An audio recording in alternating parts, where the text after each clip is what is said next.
was an organ donor, and I have a letter from a blind teacher who received his eyes. He never accomplished much himself, but it is nice to know he was able to do some good for the world after his passing. Story 98.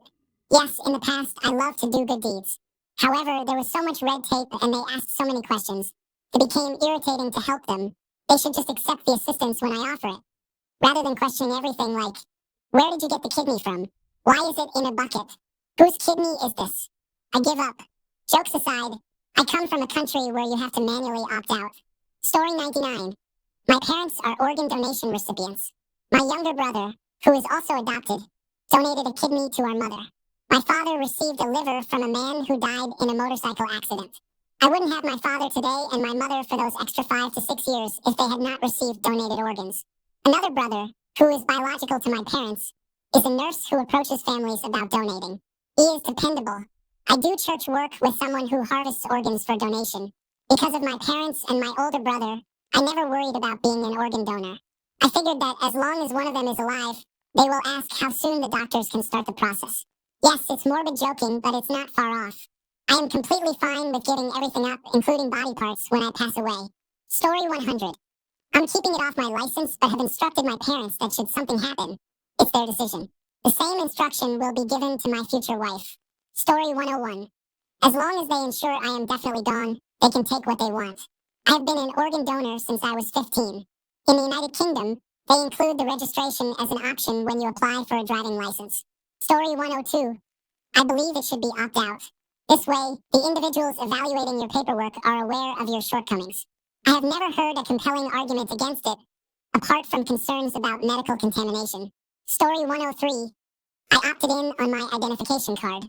I will not need it when I am gone, and if my final act could save someone else, that would please me very much. Story 104. I will go against the grain and say that no, I am not an organ donor. My body is just for me. I do not want others' organs, and I do not want them to have mine. Story 105. Assuming that I arrive at that point with anything of value, part me out and pass me around like those gift bags at fancy parties. I am not using any of it anymore, so there is no point in disposing of the good stuff. But the joke is on whoever gets my kidneys. They are filled with stones waiting to exit. Story 106. My parents dislike the idea, but I do not. To quote my mother, you know they can take anything they want, right? What will we have left of you? I am listed as an organ donor on all of my identification. I won't need my organs if something happens to me, and I would prefer my body to help someone else live rather than go to waste.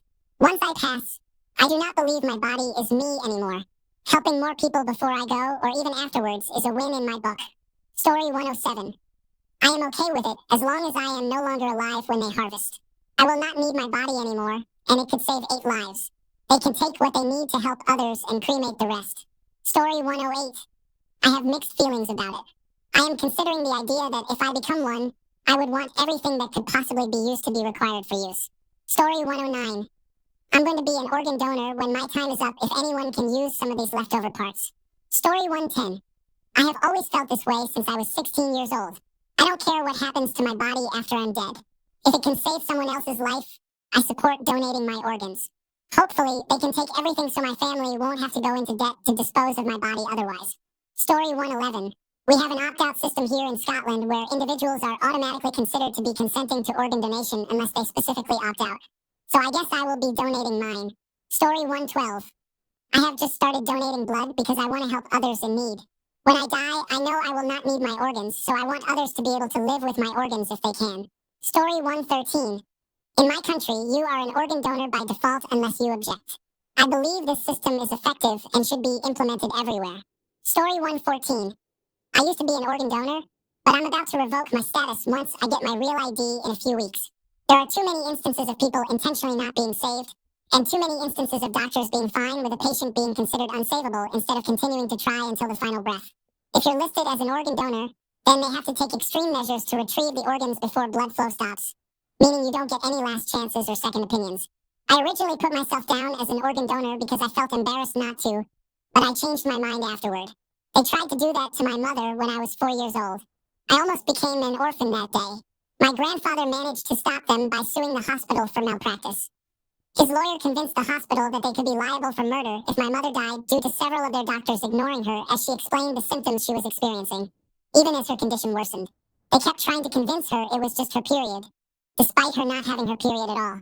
The symptoms didn't match what they were claiming, so the lawyer argued that the doctors would have already been required to know that those diagnoses were incorrect. The doctors were then told they were required to do everything possible to keep her alive instead of unplugging her as they had planned. Lo and behold, she woke up from her coma and was relatively fine. They were going to kill her, though. Story 115. Who doesn't donate organs? Besides Jehovah's Witnesses, are there seriously people who mark no on that? Story 116. I had this conversation recently. I don't feel that organ donation is for me, but I have no issue if others choose to do it.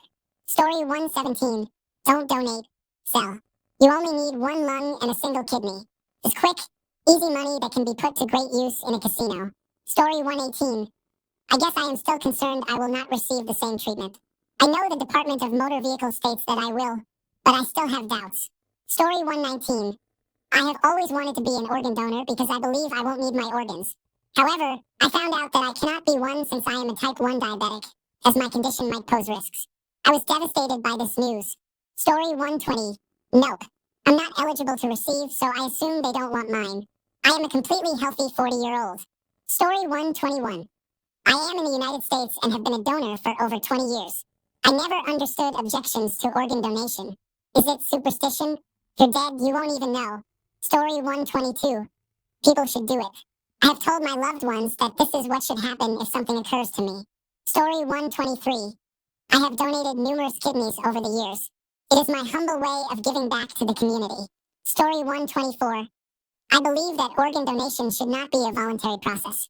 When organ procurement representatives approach families about harvesting organs, they should provide a non-negotiable checklist of organs they are seeking, along with the payment for each viable organ. The fees should not be covered by insurance companies as part of their care.